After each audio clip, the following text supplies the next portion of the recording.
BBC நேயர்களுக்கு வணக்கம். இந்தியாவின் பட்ஜெட் இன்று தாக்கல் செய்யப்பட்டிருக்கும் நிலையில் இந்த பட்ஜெட் குறித்து நம்மிடம் பேசுகிறார் தமிழ்நாடு காங்கிரஸ் கமிட்டியின் ஊடகப் பிரிவின் தலைவரான திரு ஆனந்த் ஸ்ரீனிவாசன். சார் வணக்கம். சார் வணக்கம் சார். இன்றைக்கு தாக்கல் செய்யப்பட்டிருக்கும் நிதிநிலை அறிக்கை குறித்து உங்களுடைய முதல் பார்வை? இது வெறும் பீகாருக்கும் ஆந்திராவுக்கும் இருக்கிற பட்ஜெட்டாக தான் நம்ம அதை பார்க்கணும். நீங்கள் இந்த பட்ஜெட்டில் பார்த்தீங்கன்னா முக்காவாசி ஸ்கீம்ஸு பீகாருக்கும் ஆந்திராவுக்கும் தான் இருக்குது. இது யார் பாரபட்சம் இல்லாமல் பார்த்தீங்கன்னா இன்டர்நேஷ்னல் நியூஸ் பேப்பரில் வந்திருக்கிற ஹெட்லைன்ஸ் எல்லாமே ஆலைஸை சந்தோஷப்படுத்தியிருக்கிறார் மோடி அப்படிங்கிறது தான் வந்திருக்கு. அதனால் ரெண்டு குச்சியை வச்சு நடக்கிற மாதிரி ஒரு பக்கத்தில் நாயுடு ஒரு பக்கத்தில் நிதிஷ் இருக்கிறதுனால ரெண்டு பேருக்கு எவ்வளோ மேக்ஸிமம் கொடுக்க முடியுமோ கொடுத்துருக்கிறார். ஒரு டூரிசம் என்கரேஜ் பண்ணுறேன் அப்படின்னு பேசிட்டு முழுக்க பீகாரில் என்னெல்லாம் ஹோலி பிளேஸ் இருக்கோ அதுக்கு நான் கொடுக்குறேன்னு கொடுத்துருக்காங்களே தவிர ஒரு பாரபட்சமாக இந்தியாவுக்கு பட்ஜெட் மாதிரி எனக்கு தெரியல. அடுத்தது நம்ம பட்ஜெட்டில் ரொம்ப முக்கியமாக நான் எதிர்பார்த்தது அண்ட் முக்கியவாசம் எல்லா ரைட் திங்கிங் இந்தியன்ஸ் எதிர்பார்த்தது, ரயில்வேஸில் நிறைய ஆக்சிடென்ட்ஸ் நடந்திருக்கு. 1-2 இல்லை, பல ஆக்சிடென்ட்டுகள் நடந்திருக்கு. இந்த ஆக்சிடென்ட்டுகளுக்கு எல்லாத்துக்குமே 2 காரணம். லோக்கோ பைலட் இனஃபாக இல்லை, அதுக்கு பதிலாக எக்ஸிஸ்டிங்க்கு அதுக்கு இன்னும் நிறைய பேர் ரெக்ரூட் பண்ணணும். இன்னொன்று இந்த சிக்னலிங் சிஸ்டம்ஸு வேலை செய்யலை. இது ரெண்டுக்கும் ஏதாவது தீர்வு காணுவாங்க, அதை பற்றி பேசுவாங்கன்னு நினச்சோம். ரயில்வேங்கிற வார்த்தையே வரலை. முன்னெல்லாம் ரயில்வே பட்ஜெட்டுன்னு ஒன்று தனியாகவே இருக்கும். அந்த ரயில்வே பட்ஜெட்டே இல்லாமல் இதுக்குள்ளே அடக்கி இந்தியாவோட ஹிஸ்ட்ரியில் 75 வருஷம் ஹிஸ்ட்ரியில் முதல் வாட்டி ரயில்வேன்னு பேர் இல்லாமையே ஒரு பட்ஜெட்டை அம்மையார் ப்ரெசென்ட் பண்ணியிருக்காங்க. அதுதான் இதுதான் முதல் வாட்டி. சார், இந்த பட்ஜெட்டை பொறுத்த வரைக்கும் நிதி பற்றாக்குறை ஜிடிபியோட 4.9% கொண்டு வந்திருக்கோம். அது முன்ன இருந்ததை விட குறைவு அப்படின்னு சொல்கிறாங்க. அது ரொம்ப ஒரு முக்கியமான பாயிண்ட் தானே சார்? அப்படி சொன்னீங்க. ஆர்பிஐயில் இல்லாத எமர்ஜென்சி பணத்தெல்லாம் எடுத்து நீங்கள் டிவிடெண்டாக கொடுத்துட்டு இந்த பேக்கெட்டை மாற்றிக்கிட்டு குறைஞ்சிருச்சுன்னு சொன்னால் என்ன அர்த்தம்? இன்றைக்கி ஹெச்டிஎஃப்சி பேங்க் எடுங்க, என்ன பேங்க் எடுங்க, டெபாசிட்டே இல்லாமல் தத்தளிக்கிறாங்க. கிரெடிட் டு டெபாசிட் ரேஷியோ ரொம்ப ஜாஸ்தியாக இருக்குது. இன்ஃபேக்ட் ஹெச்டிஎஃப்சி பேங்க்கோட ஹெட் என்ன சொல்கிறாருன்னா, எங்களால் கடனே கொடுக்க முடியலங்கிறாரு. இது மாதிரி ஒரு பேங்க் அதை மக்கள் ஸ்டாக் மார்க்கெட்டில் சூதாட்டம் மாதிரி ஆடுறது, ஸ்பெக்குலேட்டிவ் ஆக்டிவிட்டி அப்படின்னு சக்திகாந்த் தாஸ் சொல்கிறாரு. அதே மாதிரி ஒரு சமயத்தில் நாங்கள் நோட் அடித்ததை லாபம் சம்பாதிச்சோன்னு சொல்லி ட்ரான்ஸ்ஃபர் பண்ணிங்கன்னா அப்படி நீங்களே இந்த பேக்கெட்டில் மாற்றிட்டு நாங்கள் குறைச்சிட்டோன்னு சொல்கிற மாதிரி தானே இருக்குது. ஆக இது ஒரு உண்மையிலேயே ஒரு ஆரோக்கியமான நிதி நிலைமையை நோக்கி போகலன்னு நீங்கள் நினைக்கிறீங்களா சார்? சார், ஆரோக்கியமான நிதி நிலைமை நோக்கி நீங்கள் போகிறீங்கன்னா உண்மையை நீங்கள் ஃபஸ்ட்டு ஒத்துக்கணும். இந்த அம்மையார் பேசினதை நீங்கள் பார்த்தீங்கன்னா முதல்ல விலைவாசியே ஏறலைன்ட்டாங்க. அவங்களே ஒன்று சொல்கிறாங்க, கோர் இன்ஃப்ளேஷன் அப்படின்னு ஒன்று கொண்டு வந்துட்டு அது 3.6 தான். ஏன்னா வெறும் வெஜிடபிள்ஸ் மட்டும்தான் விலை ஏறி இருக்குது அப்படிங்கிறாங்க. ஆக்சுவலாக நீங்கள் நார்த் இந்தியாவில் பார்த்தீங்கன்னா கோதுமை விலை பயங்கரமாக ஏறி இருக்குது. அது மட்டும் இல்லாமல் அரிசி விலையும் ஏறி இருக்குது, வெஜிடபிள்ஸ் எல்லாமே விலை ஏறி இருக்குது. ஒரு காமன் மேன், ஒரு சாமானியனுக்கு, ஏழைக்கு மோர் தென் 50% ஆஃப் இந்தியா 7,000 ரூபாய்க்கு கம்மியாக சம்பாதிக்குது ஒரு மாதத்துக்கு. அவங்களுக்கு சாப்பாடு தான் முக்கால்வாசி பட்ஜெட்டு. 80 கோடி பேருக்கு நான் ஃப்ரீயாக சாப்பாடு போடுறேங்க. அவங்களுக்கு பட்ஜெட்லேயே முக்கால்வாசி பட்ஜெட் சோறு தண்ணிக்கு தான் போகுது. அந்த விலை தான் ஏறி இருக்குதுன்னு நீங்கள் ஒரு போகிற போக்கில் ஒன்று தட்டி விட்டுட்டு நீங்கள் விலைவாசி எப்படி குறைப்பீங்கன்னே அங்கே பேசாமல் விலைவாசியே இல்லை அது மாதிரி பேசிடுறீங்க. இன்றைக்கி அந்த நேற்று எக்கனாமிக் சர்வேல கமாடிட்டி விலையெல்லாம் குறைஞ்சிருக்குன்னு அவரே இப்போ மார்த்தட்டிகிட்ருக்கிறார். அனந்த நாகேஸ்வரங்கிறவர் மார்த்தட்டிகிட்ருக்கிறார். அதில் கச்சா எண்ணெய் விலையும் குறைஞ்சிருக்குன்னு நம்மளுக்கு தெரியும். 2 வருஷமாக பெட்ரோல் டீசல் விலையே குறையிலையே, அதை பற்றி அம்மையாருக்கு தெரியலையா? இதெல்லாம் சாமானியனுக்கு கஷ்டங்கிறது தெரியாதா? என்னெல்லாமோ நீங்கள் பணக்காரங்களுக்கு உதவி செய்யும்போது இந்த பெட்ரோல் மேலேயும் டீசல் மேலேயும் டேக்ஸை குறைச்சிருக்க முடியாதா? ஸோ இந்த பணவீக்கம்ங்கிறது பணக்காரர்களை கம்மியாகும், என்ன மாதிரி ஆட்கள் பணக்காரர்களை கம்மியாகவும் இன்னும் கீழே இறங்க ஜாஸ்தி அஃபெக்ட் ஆகிட்டே போகும்.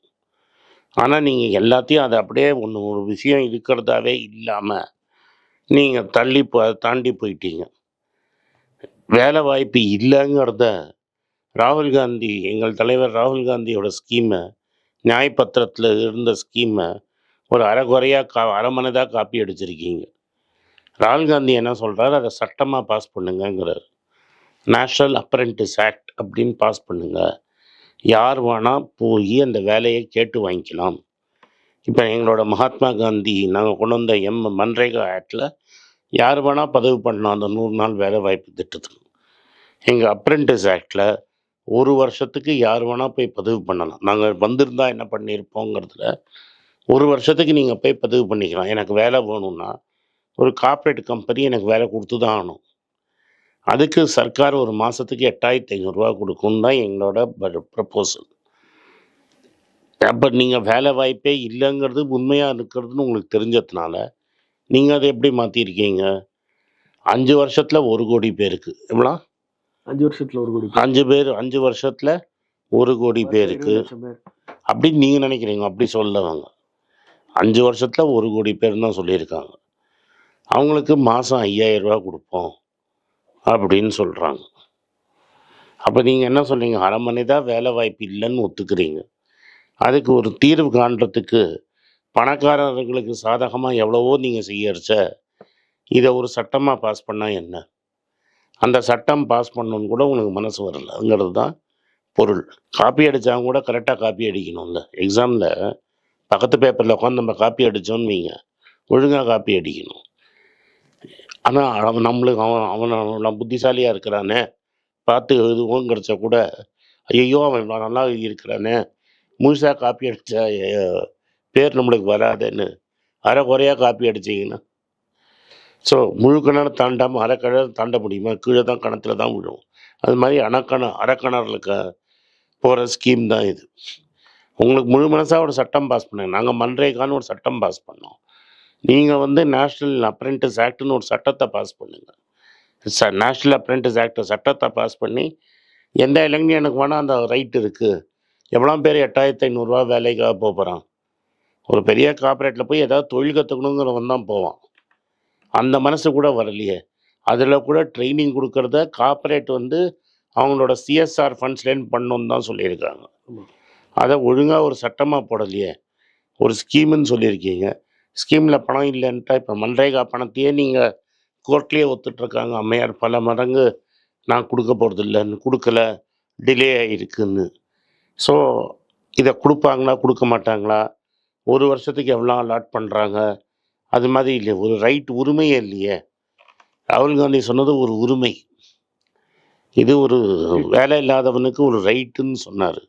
நீங்கள் அப்படி சொல்லி எனக்கு தோணினா இந்த வருஷம் 50 லட்சம் பேருக்கு தருவேன், எனக்கு தோணினா நான் 20 லட்சம் பேர் at the discretion of the finance ministry தானே நீங்கள் சொல்கிறீங்க. சார், இப்போ வழக்கமாக பட்ஜெட் அப்படின்னாலே எல்லாருமே வருமான வரி எந்த அளவுக்கு மாற்றி அமைக்கப்பட்டிருக்கு அப்படின்னு சொல்லுவாங்க. இந்த வருஷம் மாற்றி அமைச்சிருக்காங்க. அது பலன் அளிக்குமா சார்? அவங்க என்ன பண்ணியிருக்காங்கன்னா ஸ்டாண்டர்ட் டிவியேஷனை மாற்றிருக்கிறாங்க. அதில் 50,000 75,000 ரூபாய்க்கு பண்ணியிருக்கிறாங்க. இதில் 6 லட்சத்துலேருந்து என்னன்னு தட் இஸ் 50,000 ரூபா நீங்கள் உங்களோட டாக்ஸபிள் இன்கம்னு ரைட் ஆஃப் பண்ணிக்கலாம். அந்த இதை 2.5லேருந்து 3 லட்சமாக ஆக்கியிருக்காங்க. 10 வருஷமாக 6-7 வருஷமாக என்னென்னா 87AAன்னு ஒரு சட்டம் இருக்குது. நீங்கள் ஆக்சுவலி 3 லட்சம் சம்பாதிச்சிங்கன்னா நான் 4 லட்ச ரூபா சம்பாதிச்சேன்னு வைங்க, எனக்கு 25,000 ரூபாய்க்கு இப்போ முன்னாடி 50 ரூபா இருந்தது. 3,50,000 ரூபா 50,000 ரூபா ஸ்டாண்டர்ட் டிடக்ஷன், 50,000 ரூபாய்க்கு 5% கொடுக்கணும், அப்படி தான் சட்டம். இப்போ என்ன சட்டம்னா 3.25 வரைக்கும் நீங்கள் பணம் கொடுக்க வேண்டாம், அந்த 25,000 ரூபாய்க்கு 5% கொடுக்கணும்னு இருக்குது. இப்போ என்ன சொல்கிறாங்கன்னா 87AAன்னு 7 லட்ச ரூபா வரைக்கும் நீங்கள் டேக்ஸே கட்ட வேண்டாம், அந்த சட்டப்படி அந்த டேக்ஸை உங்களுக்கு போல கவர்மெண்ட் கட்டுறதா கணக்கு போச்சு, டேக்ஸ் இல்லைங்கிறாங்க. அதனால் பெருசாக ஒன்றும் மாற்றம் இல்லை. அந்த 87AA எப்போ வேணால் எடுத்துக்கலாம். நீங்கள் அதுக்கு ஸ்ட்ரைட்டாக ஒரு சட்டம் போட்டலாம், 7 லட்ச ரூபா வரைக்கும் டேக்ஸ் கிடையாதுன்னு. அப்படி போடலை, டேக்ஸ் இருக்குது, ஆனால் 87AAல நீங்கள் டேக்ஸ் கட்ட வேணான்னு இருக்குது. இப்போ என்ன சொல்கிறாங்கன்னா 7 லட்ச ரூபாய்க்குலேருந்து 10 லட்ச ரூபா வரைக்கும் அந்த ஸ்லாபை கொஞ்சம் அட்ஜஸ்ட் பண்ணியிருக்காங்க. ஸோ ஒருத்தர் 10 லட்ச ரூபா சம்பாதிக்கிறாருன்னா அவருக்கு 17,500 ரூபா வரி குறையுது. ஒரு சைடில் இந்த சைடில் வரி குறையுதுன்னா இன்னொரு சைடில் கேபிட்டல் கெயின்ஸில் கேபிட்டல் கெயின்ஸில் ஒரு ட்வீக் பண்ணியிருக்காங்க. ஓகே. 10% இப்போ மியூச்சுவல் ஃபண்டு இது மாதிரிலாம் தான் பணம் சேர்க்குறாங்க மக்கள். அதில் 12.5% ஏற்றிருக்கிறாங்க. இந்த சைடில் கொடுத்தத அந்த சைடில் ஏற்றிருக்கிறாங்க. அதில் எக்ஸம்ஷன் 1 லட்ச ரூபா இருந்ததை 1.25 லட்ச ரூபா ஆக்கியிருக்காரு. அது ஒரு சின்ன அமௌண்ட்டு விற்கிறவங்களுக்கு வேணால் பெனிஃபிட்டாக இருக்கலாமே தவிர, ஒரு பெருசாக மியூச்சுவல் ஃபண்டை விற்று ஒரு கல்யாணம் பண்ணுறோம், இல்லை ஒரு பையன் எதுக்கு நீங்கள் மியூச்சுவல் ஃபண்டில் சேர்க்குறீங்க? கல்யாணம் பண்ணுறோம், இல்லாட்டா பசங்களை படிக்க வைக்கிறதுக்காக செய்யறதுக்காக நீங்கள் ஒரு 10 லட்ச ரூபா எடுத்தீங்கன்னா, ஏன்னா 10 லட்ச ரூபா சம்பாதிக்கிறவன் ஒரு 10 வருஷம் சேர்த்து ஒரு 10 லட்ச ரூபா வெளில எடுத்தானா, அவன் வரி வந்து ஜாஸ்தியாகும். ஸோ இந்த சைடில் கொடுக்குற மாதிரி கொடுத்து அந்த சைடில் எடுக்கிறீங்க. இதே மாதிரி ஓல்டு ரெஜீம் அப்படின்னு ஒன்று இருந்தது. அதில் செக்ஷன் 80cc இது மாதிரி பல செக்ஷன்கள் இருந்தது. சேவிக்கணும், ஒரு அரசாங்கமே தனிநபர் சேமிப்பு இருக்கணும் அப்படின்னு ஒரு கம்பல்ஷன். அந்த வந்து பிஎஃப்போட அமௌண்ட்டை அதில் குறைச்சிப்பாங்க. உங்களை எல்லாம் இன்சூரன்ஸ் பண்ண வைப்பாங்க, மியூச்சுவல் ஃபண்டில் போடுவாங்க, வீட்டை வாங்கிறதுக்கு ஒரு ஊக்கத்தொகை கொடுப்பாங்க. அதாவது நீங்கள் அது கட்டுற வட்டியை உங்கள் இன்கம் டேக்ஸில் அது எல்லாத்தையுமே எடுத்துட்டாங்க. அப்போ என்ன சொல்கிறாங்கன்னா இந்த அரசாங்கம், நீங்கள் சேர்க்கவே சேர்க்காதீங்க. ஏன்னா ஃபோர்ஸ் பண்ணி சேர்க்க வச்சா தான் இந்த காலத்தில் சேர்க்குறாங்க. அது மாண்புமிகு மன்மோகன் சிங்க்கெல்லாம் தெரியும். நம்ம ஃபோர்ஸ் பண்ணலைன்னா சேர்க்க மாட்டாங்கன்னு. ரைட்டாக வந்த பணத்தை செலவு பண்ணுறது தான் ஹியூமனோட நேச்சரு. ஏன்னா இன்றைக்கி எனக்கு வேணுங்கிறதுக்கு இன்றைக்கி நான் செலவு பண்ணிப்பேனே தவிர, நான் சேர்த்து வச்சு நாளைக்கு எனக்கு பயன்படும்னு யாரும் நான் பார்த்ததே கிடையாது. ஏன்னா நான் அதில் ரொம்ப வருஷமாக அனுபவத்தில் சொல்கிறேன். ஒருத்தரை சேர்க்க வைக்கிறதுக்குள்ளே நாங்கள் படுற கஷ்டம் எங்களுக்கு தான் தெரியும். அந்த சேர்க்கறதுக்கு பணம் சேர்க்கறதுக்கு இருக்கிற ஒரு ஊக்கத்தை கம்ப்ளீட்டாக கட் பண்ணிட்டாங்க. அதை ஒரு 4 பட்ஜெட்டாக பண்ணுறாங்க. இந்த பட்ஜெட்டில் அந்த ஓல்டு ரெஜீம் பற்றியே பேசலை. அப்போனா என்ன பண்ணுறாங்கன்னா, வேறு வழி இல்லாமல் நீங்கள் இந்த புது ரெஜீமுக்கு தான் வரணும். அதுக்கப்புறம் நீங்கள் சேர்த்தாலும் ஒன்று தான், எனக்கு சேர்க்காட்டாலும் ஒன்று தான். அது பின்னாடி வந்து இந்த ஜெனரேஷன் போயிடுச்சுன்னா, புதுசாக வர ஜெனரேஷனுக்கு இது மாதிரி ஸ்கீமெல்லாம் இருக்குது, இதில் சேர்க்கலான்னு கூட தெரியாது. சார், இப்போது கேபிட்டல் கெயின் டேக்ஸ் பற்றி நீங்கள் சொன்னீங்க சார். அதில் வந்து ஏற்கனவே 1 லட்ச ரூபா வரைக்கும் லாபம் இருந்தால் வரி கட்ட வேணும்னு இருந்தது. இப்போ 1.25 லட்சமாக தள்ளியிருக்காங்க. ஆனால் 12% இருந்தது வந்து 12.5 அப்படி 20 12 இதுக்கெல்லாம் 10% இருந்தது சார். அந்த அப்படின்னா என்னங்கிறத முதல்ல. இப்போ நீங்கள் வந்து 1 லட்ச ரூபாய்க்கு ஒரு மியூச்சுவல் ஃபண்ட் வாங்குறீங்க, 10 லட்ச ரூபாய்க்கு விற்கிறீங்கன்னா 9 லட்ச ரூபா உங்களுக்கு. 10 லட்ச ரூபாய்க்கு வாங்கி 20 லட்ச ரூபாய்க்கு 10 லட்ச ரூபா லாபம். அது 1 லட்ச ரூபா டேக்ஸ் கிடையாது. 9 லட்ச ரூபாய்க்கு நீங்கள் 10% கட்டிட்டு இருந்தீங்க. இப்போ என்ன பண்ணுறாங்கன்னா, 8.25 லட்ச ரூபாய்க்கு நீங்கள் 12.5% கட்டுங்கன்னு சொல்கிறாங்க. இந்த சைடு கொடுக்குற மாதிரி கொடுத்துட்டு அந்த சைடில் 2.5% டேக்ஸ் ஏற்றிருக்காங்க. அண்டு இந்த 1 லட்ச ரூபா 5 வருஷத்துக்கு மேலே இருக்குது. இந்த 5 வருஷத்தில் பணவீக்கம் பார்த்தீங்கன்னா 1 லட்ச ரூபாங்கிறது அட்லீஸ்ட் 1.5 லட்ச ரூபா தான் ஆயிருக்கும். அந்த பணமோட வேல்யூ குறைஞ்சது. 50 ரூபா 55 ரூபா இருந்த டாலர் இன்னைக்கு 86 ரூபாய்க்கிட்ட 84 ரூபாய்க்கிட்ட போயிடுச்சு. ஸோ ஓவராலாக நீங்கள் பார்த்தீங்கன்னா பெரிய எஃபெக்ட் ஒன்றும் இல்லை. டேக்ஸை 2.5% ஏற்றிருக்காங்க, அவ்வளோதான். இப்போ நீண்ட கால முதலீட்டில் கிடைக்கிற லாபத்துக்கான டேக்ஸ் வந்து குறைஞ்சிருக்குல்ல சார்? அதுதான் 12%. அது ஏற்கனவே 20 தானே? இல்லையா, அது இதில் தானே 20 இருந்தது. வீடு வாங்கி விற்றீங்கன்னா 20% இருந்தது. எவ்வளோ பேர் வீடு வாங்கி விற்று பணம் சம்பாதிக்க போகிறாங்க. ஆனால் அவங்களுக்கு 20% வீடு வாங்கி விற்றதை 20லேருந்து 12 குறைச்சாலும் இந்த இன்ஃப்ளேஷனுக்கு வந்து இண்டெக்ஸேஷன் ஒரு பெனிஃபிட் இருந்தது. இண்டெக்ஸேஷன் பெனிஃபிட்னு ஒன்று இருந்தது. அந்த இன்ஃப்ளேஷனுக்கு இண்டெக்ஸேஷன் பெனிஃபிட்டு. அதாவது அப்போல்லாம் வீடு தான் ரியலி லாங் டேர்ம் வாங்கியிருப்பீங்க. இப்போ 2004 நான் ஒரு ஸ்கொயர் ஃபீட்டுக்கு 2000 ரூபான்னு ஒரு ஃப்ளாட் வாங்கியிருந்தேன்னு வச்சுக்கோங்க. இன்றைக்கி அதை நான் 10,000 ரூபாய்க்கு விற்கிறேன்னு வச்சுக்கோங்க. 2000 ஸ்கொயர் ஃபீட் ஃப்ளாட்னே வச்சுக்கோங்க. நான் வந்து 40 லட்ச ரூபாய்க்கு வாங்கினதை 1.5 கோடி ரூபாய்க்கு விற்கிறேன்னா எனக்கு இண்டெக்ஸேஷன் பெனிஃபிட் கிடைக்கும். அதாவது நான் எதுக்கு பதிலாக பணவீக்கத்துக்காக எனக்கு இருந்த நஷ்டத்தை நான் அதுலேருந்து செட்டப் பண்ணிக்கலாம். இப்போ அந்த பெனிஃபிட்டே எடுத்துட்டீங்க. இதில் என்ன ஆகுதுன்னா, நடுத்தர வர்க்கமும் ஒரு சின்ன கெயின், ஒரு 40-50 லட்ச ரூபாய்க்கு வர கெயின் வரைக்கும் இருந்ததுன்னா நீங்கள் ஜாஸ்தி டேக்ஸ் கட்டுறீங்க. பணக்காரங்க இருக்காங்கல்ல, நான் ஒரே டிரான்சாக்ஷனில் 4 கோடி 5 கோடி 2 கோடி சம்பாதிக்கிறதுக்கு டேக்ஸ் கம்மி. இதனால் என்ன ஆகும்னா, கருப்பு பணம் வந்து ரியல் எஸ்டேட்டில் கருப்பு பணம் டேக்ஸு ஏறும். இத்தனை நாள் அன்செட்டாக அந்த சட்டம் இருந்தது, யாரும் இம்போஸ் பண்ணலை. சின்ன லெவலில் நீங்கள் தங்கம் விற்றா கண்டுக்க மாட்டாங்க. இப்போ என்ன சொல்லிட்டாங்க, ஏன்னா 50,000 ரூபாய்க்கு மேலே நீங்கள் தங்கம் பண்ணிங்கன்னா பேன் கார்டு வேணும். ஸோ நீங்கள் தங்கத்தை கேஷாக கொடுத்து ஒருத்தர் வாங்கினான்னா உங்கள் பேன் கார்டை வச்சு அவர் அமுச்சிடுவார். தங்கத்தை வாங்கி விற்றா கூட டேக்ஸ் இருக்குன்னு சொல்லியிருக்கிறாங்க. 12% முன்னாடியே இருந்த சட்டம் 10%க்கு பதிலாக 12% டேக்ஸ் ஆகியிருக்காங்க. அதில் என்ன பண்ணலாம்னா, இப்போ உங்கள் பாட்டி வாங்கின நகைனால நீங்கள் விற்கிறீங்க. பாட்டி உங்கள் அம்மா கொடுத்து, உங்கள் அம்மா உங்களுக்கு கொடுத்து நீங்கள் விற்கிறீங்க. நீங்கள் பாட்டி வாங்கின விலைக்கும் இன்றைக்கும் விலைவாசிக்கு சம்மந்தமே கிடையாது. 1990 ஒரு டீ 50 காசு, இன்றைக்கி ஒரு டீ 15 ரூபா. அதுக்கு உங்களுக்கு இண்டெக்ஸேஷன் ஒரு பெனிஃபிட் கொடுத்துருந்தோம். அன்றைக்கி தங்கம் 250 ரூபா 200 ரூபா இருக்கும், இன்றைக்கி 6500 ரூபா இருக்குதுன்னு வச்சுப்பேன். ஸோ அந்த கேப் 6300க்கு நீங்கள் டேக்ஸ் கட்டாமல் அதுக்கு ஒரு இண்டெக்ஸேஷன் பெனிஃபிட் கொடுத்து 2500 ரூபாய்க்கு நீங்கள் டேக்ஸ் கட்டினீங்க. இப்போ என்ன சொல்கிறாங்க, 20லேருந்து நான் 2.5 12 ஆக்கிட்டேன். ஆனால் உங்கள் பாட்டி 200 ரூபாய்க்கு வாங்கினாங்க, நீங்கள் 6500க்கு விற்கிறீங்க. ஸோ நீங்கள் 6300 ரூபாய்க்கு முழு கட்டுங்கிறாங்க. அப்படி நீங்கள் கூட்டி காட்டி பார்த்தீங்கன்னா டேக்ஸ் பணம் ஏறி இருக்கு, டேக்ஸ் பணம் குறையல். இப்போது இந்தியாவில் என்ன கேட்ட வரைக்கும் நீங்கள் 50,000 ரூபாய்க்கு கம்மி சம்பளம் வாங்கினவங்களுக்கு என்ன பண்ணுவீங்கன்னு தான் பட்ஜெட்டு. இப்போ இன்றைக்கி யாருக்கு ஹெல்ப் வேணும்னா 50,000-60,000 ரூபாய்க்கு கம்மியாக சம்பளம் வாங்கினவங்களுக்கு தான். அவனுக்கு இந்த பட்ஜெட்டில் ஒன்றும் இல்லை. 50,000 ரூபா நான் சம்பளம் வாங்குறேன்னா எனக்கு இன்கம் டேக்ஸ் கிடையாது. ஆனால் நான் தங்கம் வாங்கி விற்றா எனக்கு டேக்ஸ் இருக்குன்னு தான் நீங்கள் சொல்கிறீங்க. சார், பொதுவாக ஒரு பட்ஜெட்டில் வந்து நிறைய அரசாங்கம் கடன் வாங்கும்போது ஒரு விஷயத்த சொல்லுவாங்க, இவங்க வாங்குகிற கடனை வந்து அன்றாட செலவுகளுக்கு வாங்குறாங்கன்னு. ஆனால் இந்த முறை பட்ஜெட்டில் வந்து கேபிட்டல் இன்வெஸ்ட்மெண்ட்டுக்கு கூடுதலாக அப்படிலாம் ஒன்றுமே இல்லை. எப்படி 11,000 பிரைமரி டெபிசிட்னு இருக்குது. இன்றைக்கும் அரசாங்கம் நம்ம மோடி காலம் வந்தப்புறம் கடனுக்கு வட்டி கட்டுறதுக்கே கடன் வாங்குகிற அரசாங்கம். பிரைமரி சர்ப்ளஸ் அப்படின்னா வெறும் வட்டி வாங்க அது கூட இல்லை நம்மளுக்கு. அதனால் வட்டி வாங்கிறதுக்கு கூட கடன் வாங்கி தான் இந்த கட்டுறது. அதனால் கடன் நான் கம்மியாக வாங்கிட்டோம், கடன் குறைஞ்சிருச்சு, அதெல்லாம் நீங்கள் நம்பாதீங்க. கடன் செலவு இந்த தடவை அதே 11 கேபிட்டல் இன்வெஸ்ட்மெண்ட்டு எந்த பட்ஜெட்டில் என்ன சொன்னாங்களோ இன்ட்ரிம் பட்ஜெட்டில் அதே பட்ஜெட்டில் தான் மெயின்டைன் பண்ணியிருக்காங்க. உங்களுக்கு ஆர்பிஐலேருந்து பணம் நிறைய வந்திருந்ததுன்னா நீங்கள் ஜாஸ்தி விற்றுருக்கணுமே. உங்களுக்கு தான் நிறைய பணம் வந்திருக்கு, ஜாஸ்தி செலவு பண்ண. அதுவும் இந்த இன்ஃப்ராஸ்ட்ரக்சர் கான்ட்ராக்ட்னு யாரும் கொடுக்குறீங்க, இந்த எலக்டோரல் பாண்டு ஸ்கீம் வந்ததுலேயே நீங்கள் பார்த்துருப்பீங்க. யாரெல்லாம் இன்ஃப்ராஸ்ட்ரக்சர் டெவலப்மெண்ட் கான்ட்ராக்ட் கிடைக்கிறாங்களோ அவங்க தான் நிறைய எலக்டோரல் பாண்டு வாங்கியிருக்காங்க. அது ஏன்னு ஒரு நாளைக்கு இன்வெஸ்டிகேஷன் வரும்.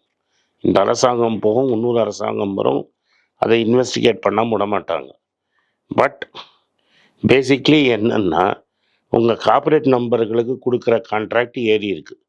ஏன்னா நீங்கள் பார்த்தீங்கன்னா ராமர் கோயிலும் ஒன்றும் பெருசாக கட்டல, முதல் மழையில் தண்ணி உள்ளே வருது, டெல்லி ஏர்போர்ட்டில் தண்ணி இறங்குது, மெட்ராஸ் ஏர்போர்ட்டில் தண்ணி இறங்குது, பாலம் பாவம் ரொம்ப வெயில் தண்ணிக்குள்ளே குதிக்குது, பாலமே தண்ணிக்குள்ளே குதிக்கிற மாதிரி வெயில் பீகாரில். அதனால் நம்ம இன்ஃப்ராஸ்ட்ரக்சர் எந்த அளவில் கட்டியிருக்கோன்னு நம்மளுக்கு தெரியும். ரயில்வே லைனெல்லாம் என்ன, ரயில்வேயில் எவ்வளோ ஆக்சிடெண்ட் ஆகுதுங்கிறதும் நம்மளுக்கு தெரியும். அதை பற்றியெல்லாம் பேசாமல் இருந்துட்டு நாங்கள் செலவு பண்ணிட்டோம்னா என்ன அர்த்தம்? தமிழ்நாடுங்கிறது ஒரு இம்பார்ட்டன்ட் பிளேஸு. நம்ம 1 ரூபா கொடுத்தோன்னா 29 பைசா திரும்பி வருது. இவ்வளோ ரோடை பற்றி நீங்கள் பேசுகிறீங்க, 11 லட்சம் கோடி செலவு பண்ண போகிறீங்கன்னு. நம்மளுக்கு சேர வேண்டிய மெட்ரோ திட்டத்தில் வர வேண்டிய பணத்தை ஏன் கொடுக்கல? ஏன் மாற்றான் தாய் ட்ரீட்மெண்ட்டு? நம்ம முதல்வர் என்ன கேட்டார், நீங்கள் செங்கல்பேட்டிலேருந்து தாம்பரம் வரைக்கும் எலிவேட்டட் ஹைவே போடுங்கன்னு கேட்டார். ஏன் பீகாருக்கும் ஆந்திராவுக்கும் இவ்வளோ கொடுக்குற பிரதமர் ஏன் இதுக்கு கொடுக்க முடியல? ஏன்னா உங்களுக்கு ஓட்டு போடலங்கிறது ஒரே காரணம். இது மாதிரி பாரபட்சம் காங்கிரஸோ வாஜ்பாயோ இல்லை எந்த பிரதமரோ பார்த்தது இல்லைங்கிறத நம்ம சுத்தக்காட்ட கடமைப்பட்டிருக்கிறோம்.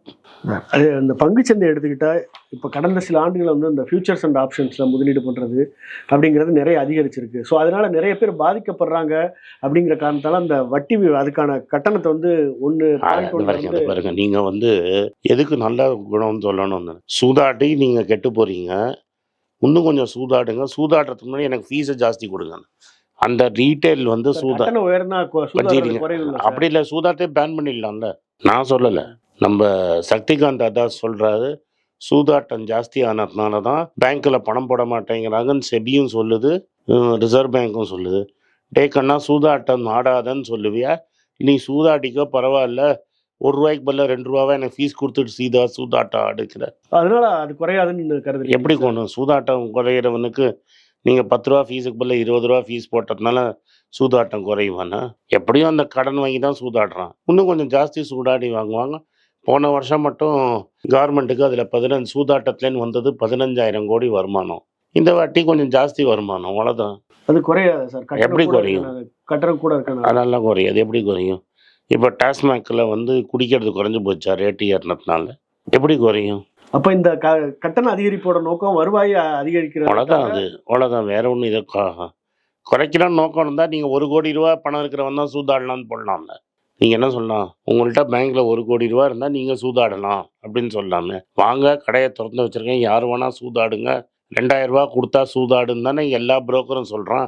அப்போ இப்போ அம்மையார் என்ன சொல்கிறாங்க, போன வருஷம் 15,000 கோடி கொடுத்தீங்க, எனக்கு ரொம்ப சந்தோஷம், இந்த வருஷம் எனக்கு ஒரு 25,000 கோடியாக கொடுத்துட்டு நீங்கள் சூதாடுன்னு தானே அர்த்தம். சார் அப்புறம் இன்ஃப்ளேஷனை பற்றி பேசும்போது இந்த 4% இருக்க அந்த டார்கெட்டை நோக்கி எப்போ 4 போன 6 வருஷத்துல ஏதாவது ஒரு மாதம் 4% இருந்ததுன்னு சொல்லுங்களேன் எனக்கு.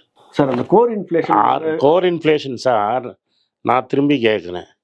இப்போ வந்து நான் சொல்கிறேன், இது சொல்லக்கூடாதுன்னா, நான் ஒரு பணக்கார கர்ப்பத்தில் பிறந்தவன், அதனால் நான் என்றைக்குமே சோறு தண்ணி கட்டப்படாதவன், அதனால அதை பற்றி எனக்கு தெரியாது. ஆனால் நான் சொல்கிறது ஒரு மாதிரி ஹிப்போக்ரஸி. பட் இருந்தாலும் நான் சொல்லி ஆகணுங்கிற பொசிஷனில் இருந்து சொல்கிறேன். மொத்தம் 30,000 ரூபா 20,000 ரூபா சம்பாதிக்கிறான்னா 15,000 ரூபா சாப்பாட்டுக்கு தானே சார் செலவு பண்ணுவான். அங்கே மட்டும் விலை ஏறிடுச்சுங்கிறீங்களே, அது எனக்கு என்ன புரியலையே சார். பெட்ரோல் கோர் இன்ஃப்ளேஷனில் சாப்பாடு கிடையாது, ஃபியூவல் கிடையாது. அந்த 2 விலையும் நீங்கள் ஜாஸ்தி ஏற்றிட்டு விலைவாசியே ஏறலையேன்னு சார். 40,000 ரூபா சம்பாதிக்கிறவன் எதுக்கு முக்கால்வாசி செலவு எதில் போகும் நான் சொல்லட்டுமா? நான் சொல்கிறது தப்புனா நீங்கள் கரெக்ட் பண்ணுங்கள். எரிபொருள் நீங்கள் வந்து அது மாதிரி இருந்து கட்டத்துலேன்னு முன்னுக்கு வந்தவர். நான் வந்து பணக்கார குடும்பத்திலே பிறந்து வளர்ந்தவன், அதனால எனக்கு தெரியும்னு நான் ஒத்துக்கவே மாட்டேன். எனக்கு தெரியாது, நான் ப்ரிவிலேஜ் அப்படின்னு நானே ஒத்துக்கிறேன். ஆனால் காசி முரளியோட ஹிஸ்ட்ரி எனக்கு தெரியும். கட்டப்பட்டு நீங்கள் முன்னுக்கு வந்தவர். ஒரு 40,000 ரூபா 30,000 ரூபா நீங்கள் சம்பாதிச்ச காலத்தில் சாப்பாடு, எரிபொருள், அதுக்கப்புறம் இப்போ வந்தால் இன்டர்நெட்டு, இது மெயின் தான் உங்களுக்கு. உங்கள் மூலதனமே இது தான். கரெக்டாக? பாவம் தெய்வ பிரிவியோட ரொம்ப நெருங்கியவர் வந்து கல்யாணம் பண்ணார் வீட்டில், செலவு ரொம்ப ஆயிடுச்சு, அதனால் அவர் வந்து டேட்டா விலையை அன்றைக்கே ஏற்றிட்டார். அதை பற்றி ட்ராயும் பேசலை, காம்படிஷன் கமிஷன் ஆஃப் இந்தியாவும் பேசலை. அது விலைவாசி ஏற்றம் இல்லையா? 500 ரூபாய்க்கு நீங்கள் டேட்டா பில் வாங்கிட்டு இருக்கிற இடத்துல 700 ரூபா டேட்டா வாங்கினதை பற்றி அம்மையார் பேசுனாங்களா? கேட்டால் அது கோர் இன்ஃப்ளேஷன் இல்லைன்றுவாங்க. சரி, தக்காளி விலை 100 ரூபா கிலோ விற்றுது, வெங்காயம் 50 ரூபா கிலோ தான், வெங்காயம் சாப்பிட்லன்றுவாங்க. நீங்கள் பெட்ரோல் டீசல் விலையை ஏற்றி வச்சுருக்கிறீங்க, 100 ரூபாவில் 40 ரூபாய்க்கு மேலே வரி. கரெக்டாக? வரி. நண்பரோட கல்யாணத்தான செலவுக்கு நீங்கள் ஜாஸ்தி மக்கள் கல்யாணத்துக்கே இப்போ இன்விடேஷன் வைக்காதவங்கலாம் மொய் எழுதுகிற மாதிரி எழுதிட்டு இருக்கிறீங்க. அது விலைவாசி ஏற்றம் இல்லையா?